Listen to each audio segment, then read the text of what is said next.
Like a train on a never-ending track, Jesse and Anna thought their marriage would go the distance. They knew their marriage was going to be a journey, but they never thought the journey would end as it did. Have you ever wondered why some couples seem to make it and others don't? Would you like to know how to help couples stay on track? Perhaps understanding the marriage map is a good place to start. Jesse and Anna's story started with a beautiful wedding. They loved each other deeply. As their wedding approached, they each brought with them their hopes and dreams, fears and longings. Once the wedding was over, they found things tend to be more challenging than they thought. They went through a series of reality checks where they started weighing their expectations about marriage against what was actually occurring.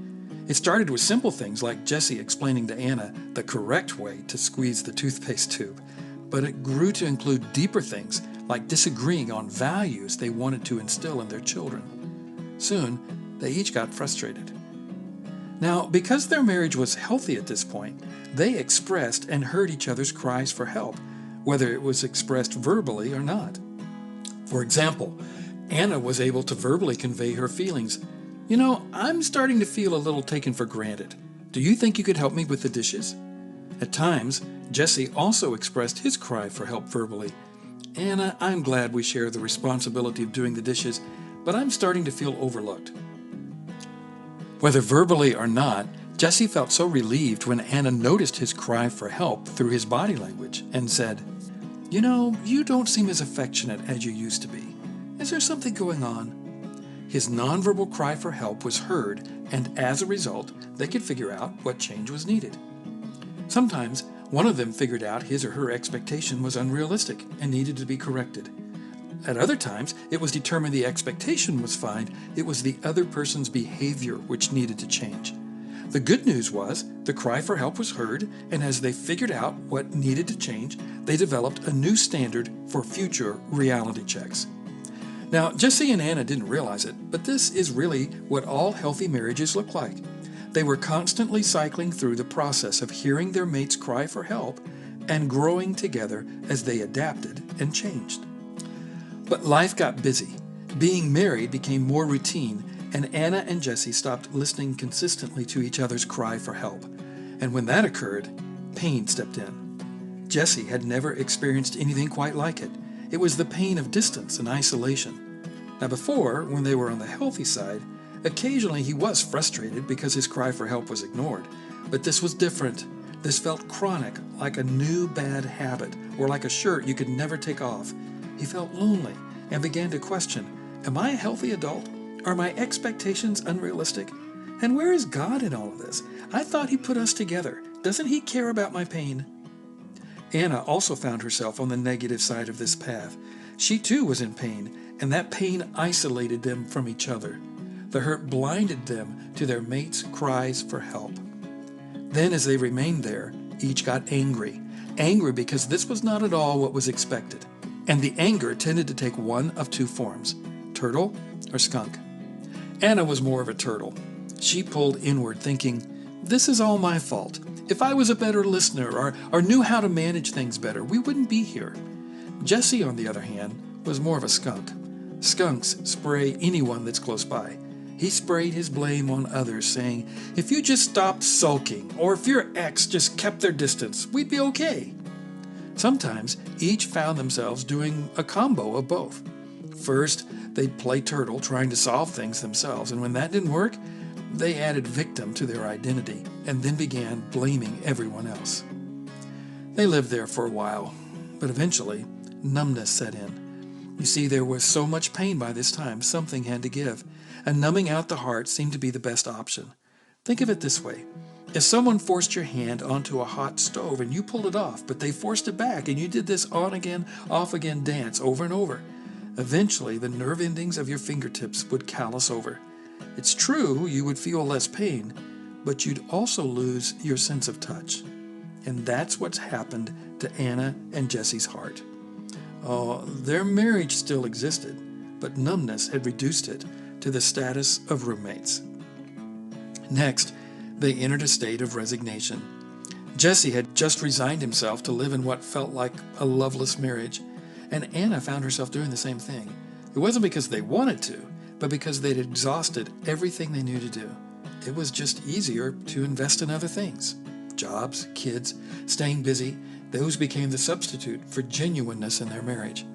Besides, their values didn't easily lend themselves to anything else. They were people of faith. Divorce was not in their vocabulary. And besides that, they had kids. It was unthinkable to end their marriage. So they opted to gut it out. Now, while part of this was admirable, another part was very sad. Jesse's and Anna's marriage was a far cry from what God ever intended. What God wanted was not an end to the marriage, but rather an end to its pain and dysfunction. Truth be known, some marriages simply remain at this point for years. But not so for Jesse and Anna. They took the next step: change history. Change history is when one distorts the past to make sense of the present. An individual actually rewrites history in their brain to explain what seems to be going on in the present.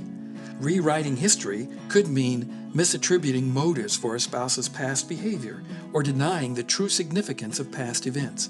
In Anna's case, she found herself doubting Jesse's past motives. Sure, she'd think, he used to say nice things to me, but he really didn't mean them. It was almost as if she had a difficult time remembering things had ever been good. Meanwhile, Jesse was also distorting the past, but in a different way. Because he didn't want to admit things were really that bad, he made excuses for the negative times. In thinking of the past, he'd say, "Yeah, that was a hard time, but somehow we managed." He tended to minimize troubles, hoping things might turn around. Closely associated with this, they experienced change future. This is when a person takes the filter through which they look at the past and they use it to look ahead. For Anna, it came out this way: "Jesse, your motives for doing that were selfish then, and you're still a selfish person, and you always will be." Now, Jesse and Anna had gone through a lot. In fact, if you asked them to look back at that pain and anger stage and ask them what color they were experiencing, they might say, "At that point in our story, that was the color of anguish." But ask them now, at the point of change history and change future, they would say, "This is the color of hopelessness." The next step for Anna and Jesse was the threshold. Up to this point, neither of them had taken any legal actions, but they were close. You see, the threshold is the point of emotional divorce. It's like walking through a doorway. On one side of the threshold, a person is attached, but on the other side, they are detached. Anna found herself at this point when she thought, "I can no longer risk giving of myself in this relationship." Now, this was not a flippant step. It occurred only after a cluster of events had transpired. For Anna, her last straw was on the day she called Jesse on his way home and asked him to pick up a gallon of milk. By this time, she had already changed history and changed future, and she was attributing many of Jesse's motives to selfishness. But Jesse failed to remember. When he arrived home without the milk, Anna said, "If I can't trust you to bring home the milk, how do you expect me to trust you at all?" Jesse was dumbfounded. He was thinking, it was just a gallon of milk. But of course, it wasn't. It was the accumulation of failed promises. Soon, Anna went into survival mode. She began plotting, scheming, dreaming of life without Jesse. She started making plans for alternative housing, began to check out schooling options for the kids, and began to stash money away secretly. The final step for them was the legal process of divorce. For Jesse and Anna, the relational or emotional divorce had been going on for some time, but at this point, the relational distance between them was evident to everyone. Now, what Jesse and Anna didn't know was that their marriage had been in the danger zone for some time. You see, if you drew a box around this area, you've identified the danger zone for an affair, because all it takes is one person who says, "You know that cry for help you made all the way back there? I get that. You're not crazy for feeling that."